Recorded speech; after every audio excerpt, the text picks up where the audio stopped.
On the University of South Alabama campus in 1980, the dark felt familiar, not threatening. Students pulled all-nighters, whispered in stairwells, called home from communal phones, and believed that bad things belonged to other places. It was 2:35 a.m. on a cold February night in 1980 when a student at the University of South Alabama jolted awake from a severe asthma attack. Gasping for air, she hurried to her window and cracked it open, letting the cool night breeze hit her face. That's when she heard it. Two sharp pops echoing through the dark campus. She froze. The sounds were strange but brief. Maybe fireworks, maybe car backfire. She told herself it was nothing and went back to bed. But in just a few hours, those two sounds would take on a terrifying new meaning. Because somewhere not far from that dorm, another student, an 18-year-old freshman named Katherine Foster, had vanished. And when her body was found, those two pops became the first clue in a mystery that would take 3 decades to solve. This is Fractured Files, where the stories we think we know crack open and the truth leaks out slow. Katherine Foster came from Pascagoula, Mississippi. Big Catholic family. Laughter at the table, music in the living room. She was the kid who kept her word. Played piano, ran, volunteered at church, tutored classmates, and never made her goodness loud. Salutatorian at her high school. Bright without being brittle. Caring without needing credit. She wanted a life that mattered in an everyday way. Physical therapy made perfect sense to her. Not prestige, purpose. The University of South Alabama was close enough to home to keep her parents calm and far enough to feel like her own life. Bonus, her boyfriend, Tom Judden, would be there on an athletic scholarship. 2 best friends, Jamie and Tish, had been accepted too. Everything that makes freshman year feel like the beginning of a story that can't go wrong was lined up and shining. That first semester, Katherine made the place feel small in all the right ways. The cafeteria ladies knew her smile. The kids on her floor borrowed notes and came back just to talk. She studied, she wrote to her family, she made practice feel like progress. The future sat ahead of her, simple and bright. Thursday, February 21st, 1980. Morning classes, coffee, a quick stop at the dorm to drop off books. Sometime close to 10, Katherine said she was meeting Jamie. Plan was easy. Meet up with Jamie and Tish, ride into town, shop a little, grab something to eat, come back early afternoon. But only 2 of them made the meetup. Jamie and Tish waited near the car, legs going numb in that stubborn mid-morning chill. 10 minutes passed, then 15. They told themselves Katherine must have run into Tom. It wasn't unusual for the couple to sneak a lunch. It wasn't like her to forget a plan, but it wasn't like her to be rude either. They drove off and continued with their plans. Back on campus, Tom told them he hadn't seen Katherine at all. Not in class, not at lunch, not after. As the afternoon thinned out, unease turned to calls. Dorm room, no answer. A friend on the other hall, number. Tom again, still nothing. Her family in Pascagoula, nothing since morning. Her brother said he'd spoken to her before 10. After that, the line was silent. By evening, they were at the station asking to file a missing persons report. They were told to wait. 24 hours, the longest kind of hours. Friday morning, official search. Posters, clipboards, names and dorm numbers. Police took statements, then students took the grounds, because no one knows the shortcuts and forgotten paths of a campus like the kids who live on it. Parking lots, drainage ditches, the woods that stitch the edges of the property to the city beyond. They didn't find her, not on Friday. Saturday morning, more kids joined, more neighbors, more hope that said, she's out there, hiding in plain sight, and this will make sense any minute now. At 10:35 a.m., Word moved through the searchers like wind cutting across a field. Someone had found a body in trees near the edges of campus, not far from where Katherine slept. The world narrowed to a point. An officer radioed in. A volunteer sat down on the ground and covered her face. Information moved by whispers and then by facts. It was Katherine. What shook detectives first wasn't the violence. It was the absence of chaos. Katherine lay on her back. Her clothes were in place. Her hair looked as if she had smoothed it down herself. No torn fabric, no obvious bruising, no fight written on her skin. But the truth was there, precise and intimate. 2 close-range gunshot wounds, a .22 caliber, one behind the ear, one at the temple. No evidence of sexual assault, no sign of restraint. The kind of killing that suggests trust, the kind that suggests the victim let the killer stand near. The medical examiner estimated she had died between 8 and 24 hours before she was found, which left the worst question hanging. Had Katherine been alive for a day after she vanished? Had she been kept somewhere? Had she been convinced, confused, talked into silence? And then witnesses volunteered a detail that seemed to pin the timeline to the wall. The girl with asthma in the dorm. 2 campus security guards patrolling nearby. All of them remembered hearing 2 loud pops in the deep of night, sometime after 2. Pops that matched the clinical reality.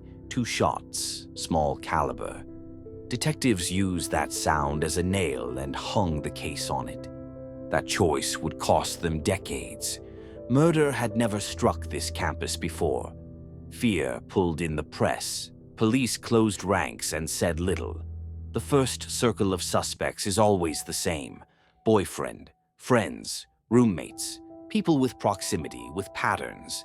It's brutal, but it's clean procedure. The right people were questioned. Alibis checked out. Tom was accounted for, so were Tish and Jamie. Everyone went home stunned, angry, and not any closer to the truth. Other threads appeared. A former campus maintenance worker arrested months earlier for a failed abduction. He knew the hallways. He knew the dead corners. But he also had an alibi. A father in town reported his son had used his car the night Katherine vanished. A .22 was found in the vehicle. Ballistics didn't match. A second .22 surfaced in a campus pond. Not a match either. A mobile police sergeant would later say the department mishandled the culture. Too many officers who didn't understand dorm life made the wrong things matter. Asked about marijuana instead of menace. Subpoenaed kids for dorm rumors instead of listening for the story underneath. Witnesses lawyered up for petty reasons. Trust bled out of the room. Weeks turned into months. The posters yellowed.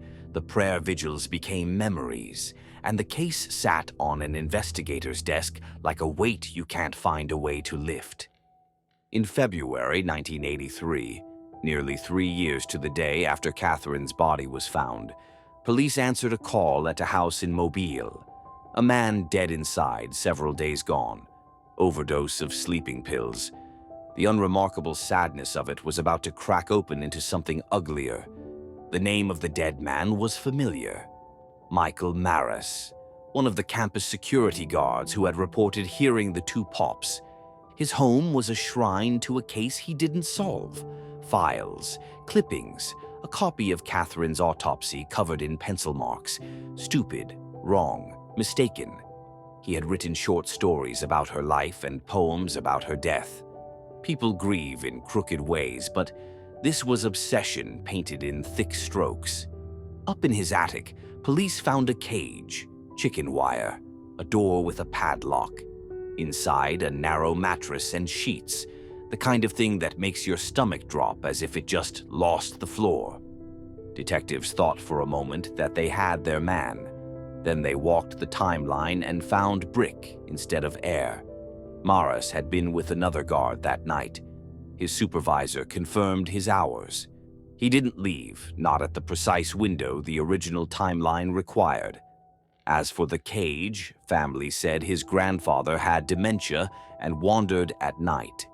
The reality of that explanation didn't make it less grotesque. It just pulled it away from Catherine's death. The obsession died with him. The case froze harder. 2 decades passed. New investigators took old chairs. Boxes were opened. Notes were reread. Sometime in 2002, Detective Mike Morgan got a call from across the state line.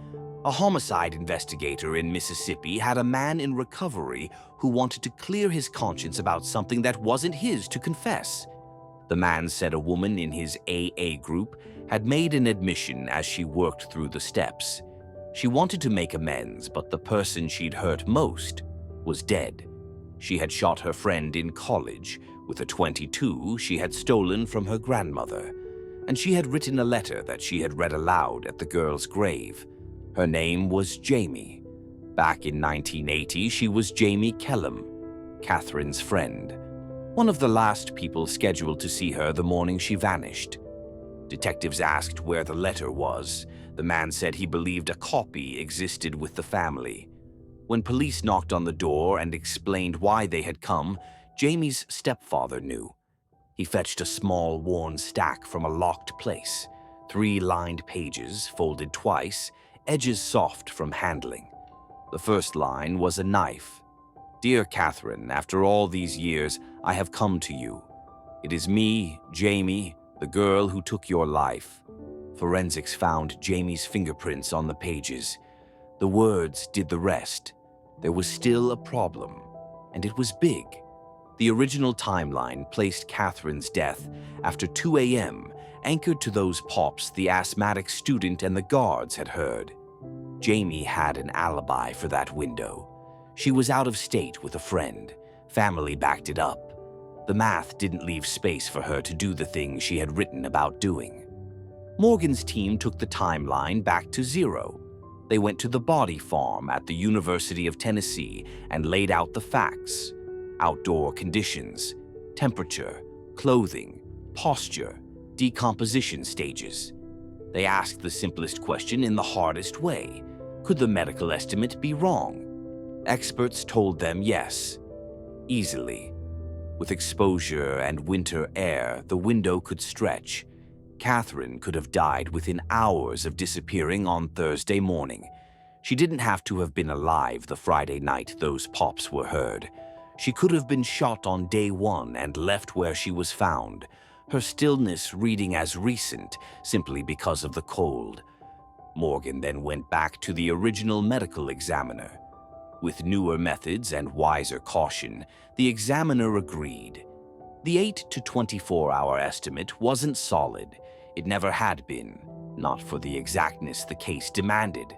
The sounds that had held the case together for 20 years weren't gunshots at all, probably fireworks. Mobile celebrates Mardi Gras with the stubborn joy of a city that was doing it before nearly anyone else in America. Kids stash firecrackers. People light them on the wrong day because that's how celebration sticks to a calendar. 2 sharp pops at 2:35 a.m. 2 small lies the night told. With the timeline unhooked from the sound, the confession no longer had a wall to run into. The truth had room to stand up. When confronted in 2008, Jamie Letson, now in her late 40s, told detectives about a feeling that grew like a thorn under her skin. Obsession. It started in high school when she met Tom. She followed him to South Alabama like a shadow that wanted to be daylight.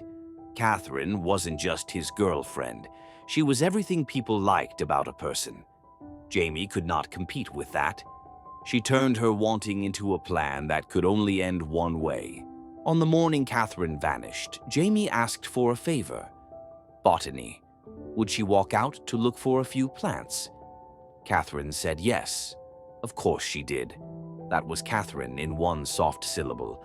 They walked into the trees. Either Jamie let her go ahead or asked her to.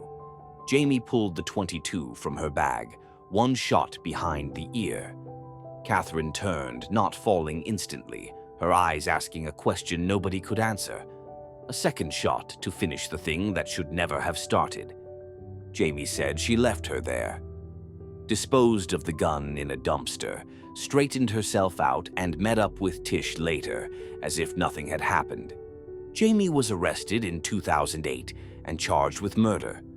By the time her case reached a jury in 2010, she had pulled the confession back and tried to stuff it into a box marked exaggeration. Defense argued she made things up in recovery to get attention, that the letter was drama, not admission, that the guard, Michael Maris, was the real threat, a man clearly obsessed with a cage in his attic and a morbid archive on his desk. But prosecutors had more than a letter. Jamie had spoken to others, her AA sponsor, another person in the group.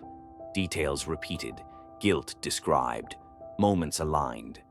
On the stand, Tom talked about Katherine's worry that Jamie was not well, how Katherine thought she should try to help her friend.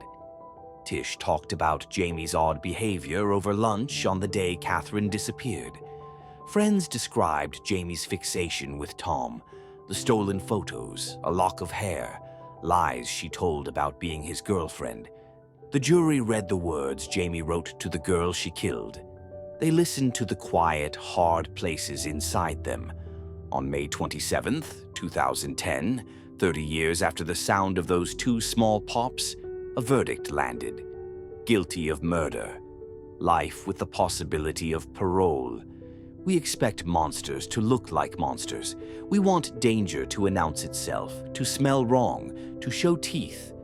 But the world is full of quiet obsessions, of people who live near you in the map of your life and build a private story you don't get to read until the ending writes itself in permanent ink.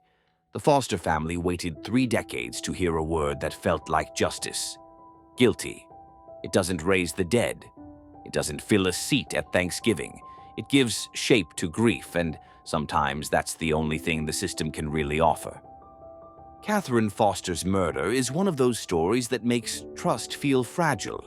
It shouldn't stop you from saying yes to ordinary favors. It should make you listen when your gut says something is off, when the friend you've been covering for is starting to feel like a weight you carry alone, when jealousy starts to smell like gasoline. If you're new here, welcome to Fractured Files, where we try to tell the human truth inside the headline. If you're returning, thank you for sitting with us in the dark until the shape of the room appears. Like, subscribe, and tell me in the comments what details shifted the case for you. Was it the letter? The body farm? The obsession in the attic that wasn't what it first seemed? Stay safe, stay curious, and be gentle with the part of you that wants to believe everyone you love is exactly who you think they are. Sometimes they are. Sometimes they aren't.